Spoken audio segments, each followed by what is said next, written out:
menyerahkan diri kepada Tuhan. Ya.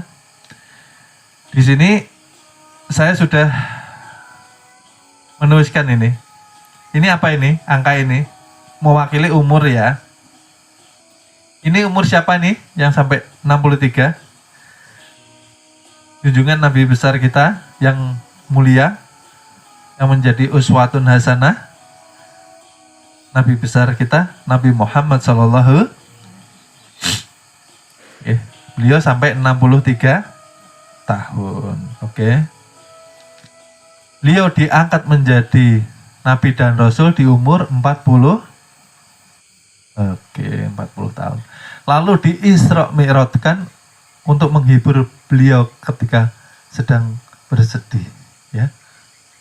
Di umur 50, ya. Umur ini seharusnya mempunyai makna di dalam kehidupan kita, ya. Kalau menurut pergerakan umat sekarang, yang awal-awal kan yang dipelajari kebanyakan syariatnya dulu. Oke ya, umur 20 sampai 30 lah belajar syariat. 30 sampai 40 belajar tarekat, ya. 40 ke 50 sudah mengetahui hakikat. 50 ke 60 sampai 6 selanjutnya diharapkan sudah mendapat kecintaan Tuhan, ya, dengan hadiah yang dinamai makrifat, ya. Ini saya gambarkan seperti ini supaya menjadi progres hidayah setiap murid di perguruan. Jadi murid harus punya progres, gitu loh. Kalau tidak terprogres, hidup tidak ada arah dan tujuannya.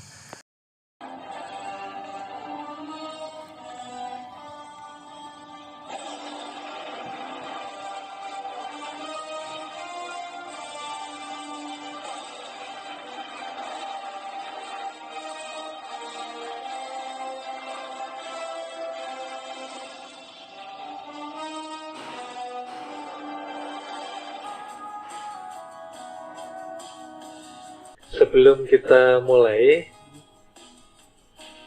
saya terangkan dahulu yang ada di ujung. Penerangan untuk murid, diberi kotak karena selain murid tidak mendapatkan penerangan. Jadi apabila kita ingin mendapatkan penerangan, haruslah kita menjadi murid dari perguruan kita. Dan di sini ada perguruan ilmu ma'rifatullah. Bahwa perguruan itu adalah tempat untuk berguru, ilmu adalah pemahaman, ma'rifatullah adalah pengenalan diri, dan nantinya akan mengenal Allah Ta'ala. Paham ya? Jadi perguruan kita mengajarkan ilmu kenal diri dan nantinya mengenal Allah Ta'ala. Sophia pengen memiliki segala sesuatu hal yang menurut dia baik, mewah, serba bagus, lalu mutmainah ini merasa bangga diri, ingin terlihat alim, ingin dimuliakan, ingin dihormati. Makanya jangan heran, sering saya katakan bahwa saya tidak mengaku jadi guru. Artinya apa? Itu mengajarkan sebetulnya kepada kita semua bahwa belajar ilmu ketuhanan itu meruntuhkan ego diri. Seperti itu harus diterapkan di kehidupan kita. Kalau tidak dihargai orang, ojo nesu. Kalau tidak dihargai orang, jangan marah. Kalau marah, egomu masih terlalu tinggi sekali. Ketika kita dianggap remeh orang, ya memang kita remeh. Kita siapa? Yang ngaku hebat berarti kesadarannya masih terikat kepada egonya, ya. Lalu ketika kita mengkaji bab menyambut kematian dengan sukacita, hidup kita ini untuk apa? Kamu hidup ini untuk apa? Untuk bersenang-senang.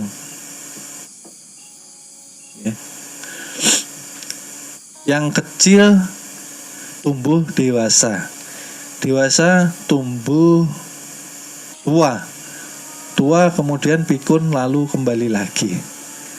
Di situ kita harusnya sering tafakur. Selama ini hidup saya untuk apa sih? Penting atau enggak sih selama ini yang saya jalani? Selama ini saya menjaga diri kita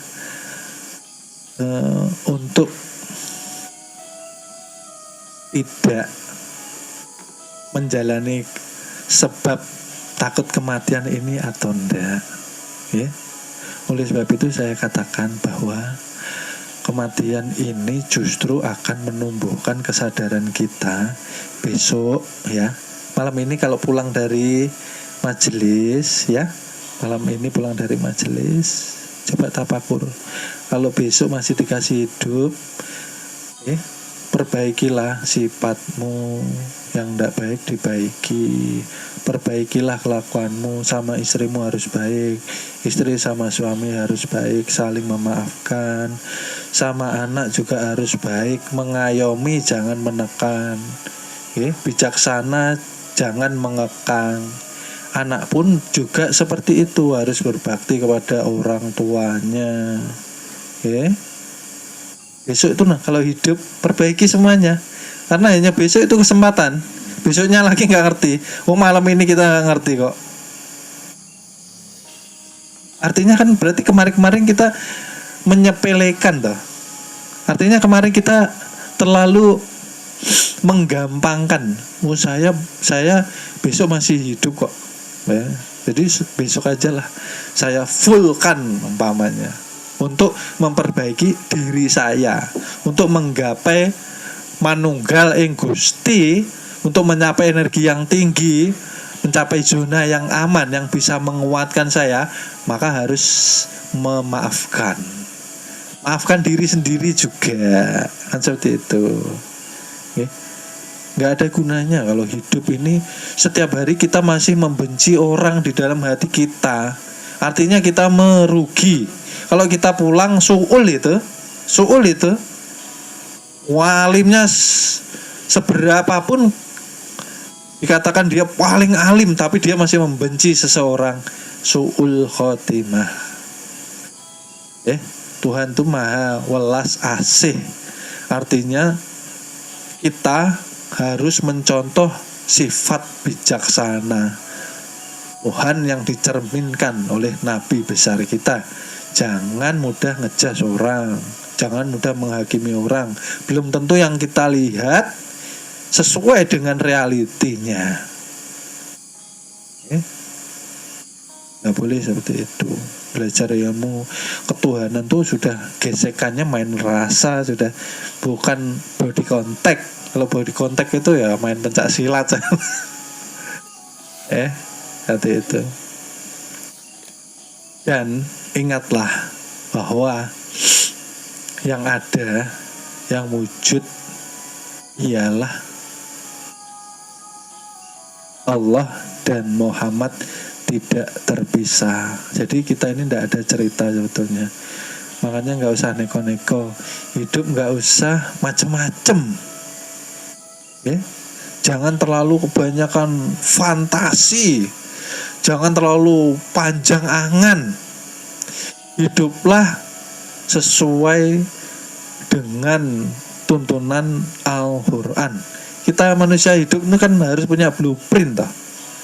Hidupmu tuh kamu arahkan kemana sih? Kamu sia-sia loh kalau hidup hanya menuruti fantasimu aja, angan-anganmu saja. Sekarang kamu nggak bisa merasakan energi yang keluar masuk ini ya nikmat betul. Nafas itu tidak pernah disadari. Makanya orang banyak tidak sadar diri karena napasnya sendiri tidak bisa merasakan. Karena apa? Habis untuk memikirkan masa lalu dan fantasi masa depan. Sekarang tidak terpikirkan. Maka kita hidup sekarang diberi anugerah napas, yang dengan napas kita bisa bergerak. Dengan napas kita bisa berkarya.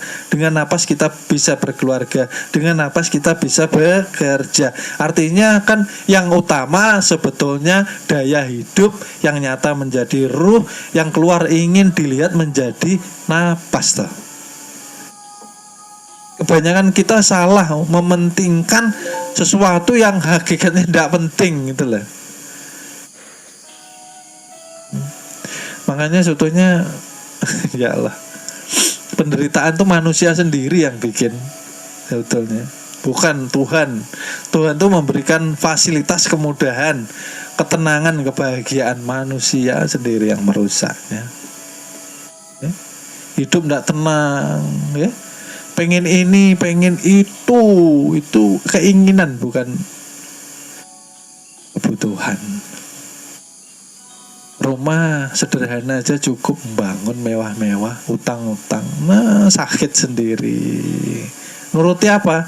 Keinginan. Wong pulang kita ke tanah loh, yang digali berapa meter itu. Ya Allah. Jadi ya harus smart ya, murid harus smart, harus cerdas. Numpuk uang buat apa sih? Tabungan buat apa sih? Banyak-banyak, yang penting cukup untuk makan. Ya. Punya mobil sampai 9 sampai 10, baju sampai koleksi, padahal yang dipakai ya 1-2 aja. Ya. Coba kalau kita lihat katanya orang kaya, numpuk harta, numpuk mobil, numpuk segala ditumpuk. Disiapkan untuk menjadi alat hisapnya nanti. Ya, hiduplah sesederhana mungkin. Hiduplah dengan kesadaran saat ini, maka engkau akan bahagia. Karena sumber penderitaan ialah kita hidup di masa lalu dan kita hidup di masa depan. Artinya kita menderita saat ini, ya. Mindsetnya diubah ya. Kalau mindsetnya diubah, saya kira manusia akan mementingkan hari ini untuk bisa berbuat baik. Punya salah, saling memaafkan. Belum tentu besok ketemu. Malam ini jadikan yang terakhir kita bertemu. Besok belum tentu bertemu semua. Kalau masih bertemu ya alhamdulillah. Kalau bertemu ya saling memaafkan. Kan seperti itu yang baik. Janganlah berasumsi seperti keajaiban dunia yang ke-8. Besok saya hidup. Makanya saya lambat-lambat taubatlah. Saya lambat memperbaiki diri. Lambat atau cepat tergantung dengan niat atau tekad kita. Kan seperti itu. Kalau kita merasa besok masih hidup, walah nanti aja lah. Nunggu hidup ini nyaman dulu baru saya tobat betul-betul pokoknya. Kalau saya sudah keturutan pengen ini saya tobat. Nah, besok digulung ke tanah habis nangis dikasih kesempatan tidak pernah tobat.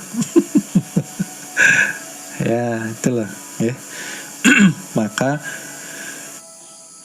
hakikat ilmu mengenal diri itu supaya kita tahu diri, supaya kita beradab sama Tuhan, supaya kita mengembalikan hak Tuhan. Karena banyak hak Tuhan yang kita rampas selama hidup. Saya hidup semau saya dong, hidup-hidup gue kan gitu, semau gue dong, gue yang terima resiko kok, kan jadi itu. Nggak boleh seperti itu, namanya apatis ya. Oke, perhatikan kualitas hidup Karena dengan tema malam ini saya harap kalau bisa masih dihidupkan lagi, jadilah pribadi seperti pribadinya Rasulullah. Perbaiki yang tidak bagus, dirubah. Penyakit hati dihilangkan, ego diri dikikis. Yang biasa pakai baju bagus bisa ndak pakai baju yang sederhana, dicoba. Malu ndak kita? Kalau orang Jawa dahulu tuh kalau belajar ilmu terkadang muridnya disuruh melakukan laku ngeden atau berpura-pura jadi orang gila untuk mengikis ego sebetulnya itu. Bagaimana rasanya dulu dia sombong, bagaimana ketika dia dihina, ditertawakan, dicaci maki, dipandang rendah sebelah mata, sakit kan enggak hatinya, kan seperti itu. Kalau sakit, wah harus dilanjutkan belajar menjadi gila. Dulu makan milih-milih tempat, milih restoran, makan harus begini begitu. Sekarang makan harus sisa orang, rasanya bagaimana? Oleh sebab itu, mohon maaf, akan kami lanjut ke episode berikutnya. Terima kasih. Duwe derajat pangkat, duwe bondo donya, nek uripe adoh karo sing gawe urip, niku sak dalan-dalan kesandung-sandung, kesrimpet-srimpet. Ning arepa uripe kaya kula niki sarwa kekurangan, ning cedhak karo sing gawe jagat. Lakune ya kepenak, ora bakal kesandung, ora bakal kesrimpet. Kuwi mung penemune wong goblok. Penemune wong sing ora ngerti marang ilmu. Sing kandha sapa? Wong sugih, wong duwe derajat kok adoh karo sing gawe urip. Ming gumantung karo gone ngrasake. Ning mesti adoh karo sing gawe urip. Jalaran apa kok iso kaya kandha kaya mangkono? Mergo derajat pangkat niku sing iso micake wong. Bondo donya niku sing iso micake wong wekasan lali panembahe. Contone, mboten nganggo conto sing kula dumuk, ning pirang-pirang teng donya niku gumlare menungso. Sing kokean derajat pangkat, kokean bondo donya, wekasan mripate wuta karo sing gawe urip, terus ngawula karo bondo donya niku pirang-pirang.